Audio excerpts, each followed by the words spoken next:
Hey, welcome back to Mike's Diabetes World. Today I want to discuss a few things, but let's take a look at my blood sugar, shall we? And here I'm doing the old-fashioned way because I wasn't ready. I'm 14.1. So I'm kind of just hovering my area where I need to give extra insulin and not continue on. Now, the major topic today, where nowadays insulin pumps and CGMs are becoming more and more of the commonplace. Not everyone is able to be moved over. In Canada, we are lucky, and I've said this before, where more province healthcare systems are allowing for the insulin pumps. CGMs are kind of still up in the air. In BC, there was special authority to get an insulin pump. And then it went to under 18 was covered. And then it went to where they saw how much better people's control was. But there are an awful lot of people across North America that have to deal with multiple daily injections. And they do this by syringe. Now, when I started using a needle, the needles were quite long. And I can remember looking for needles before I got moved on to the pumps and was told, sorry, I don't know what that is. That's probably what's the alcohol swipe? But was told, oh, I'm sorry, you could only get the short ones. Well, unbeknown to me, was you only need a short one. You don't need these great big huge long ones. If you ever watch the videos out of what is it, control your diabetes or take control of your diabetes, you should really go over it. They have an awful lot of videos. But the comments they made on the insulin needles is size really does matter. So you only need a small one just to get into subcutaneous. It doesn't have to go into the muscle. So allow your body to do that.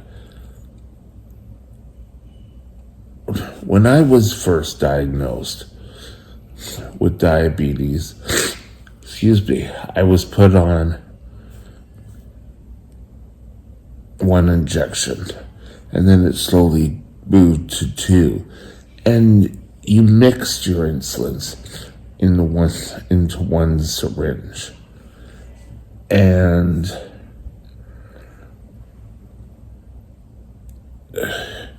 they took your long-acting and you mixed.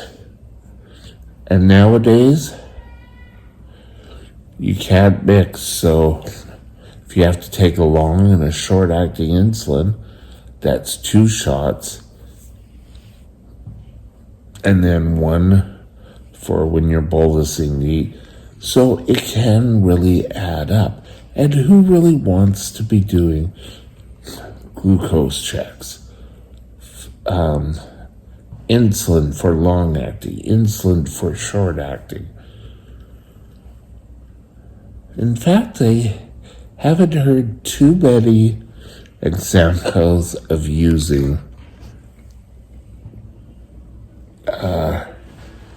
long-acting insulin, unless you are on syringes.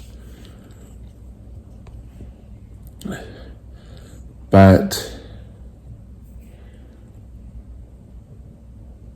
I just came up to, sorry, a question just popped into my mind for my doctor. I'll have to add that. I'll be right back. I'm going to add that question. We'll be right back. Sorry, I just had a question of my doctor or nurse that I wanted to write it down before I forgot. Oh, like dark. It's like Two-Face. But I want to discuss utilizing your syringes only once. Don't get in the habit of reusing them. Oh, well, I'm going to save money. Chances are you're going to get an infection. And trust me, I've done that. But as diabetics, we think, oh, well, I'm going to save money in the lancets and the syringes if I use them over and over again. But don't get in that habit. Also with syringes, don't use your syringe and your needle through your clothing. Chances are you're going to get fibers under your skin, which could cause infections. Ideally, you want, yes, to use alcohol.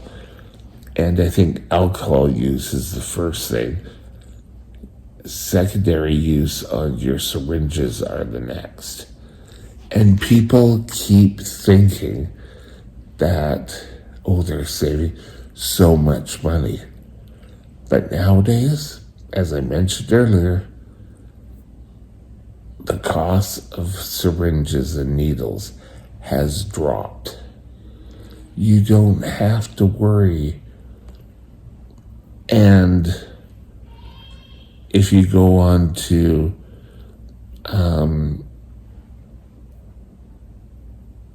pumps, you're going to have tubing costs. So you don't want to play with your health. You want to keep your blood sugars pretty steady. And if you put more stress on your body by getting an infection or sick over using a dirty needle, is your life really not worth dealing with that?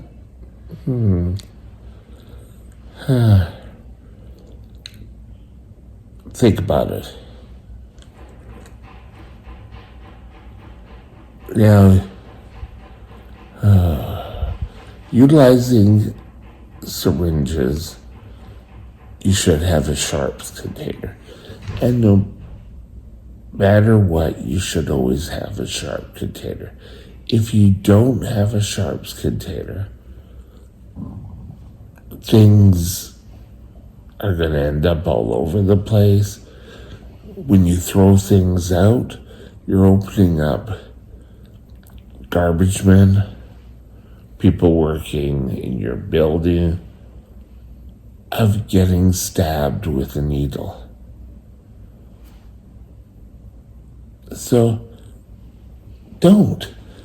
Syringes used once.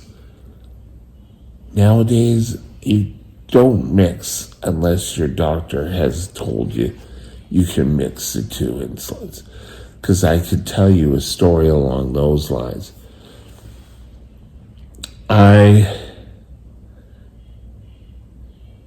For whatever reason, had to go off a pump for a bit. And my doctor suggested, oh, well, we'll give you these 2 insulins to cover you. Okay, fine. So he wrote the prescription, went, got them. And during the night, I would wake up with high blood sugars, talking in the middle of the night, and I was just so sick. But I found out I shouldn't be mixing them. Should have had a shot for the long acting, a shot for the short acting. So make sure you've talked to your doctor, your diabetes education team, and learn how to appropriately give yourself insulin shots. It's a short video today, but I hope you have a great one. We'll talk to you later. Bye.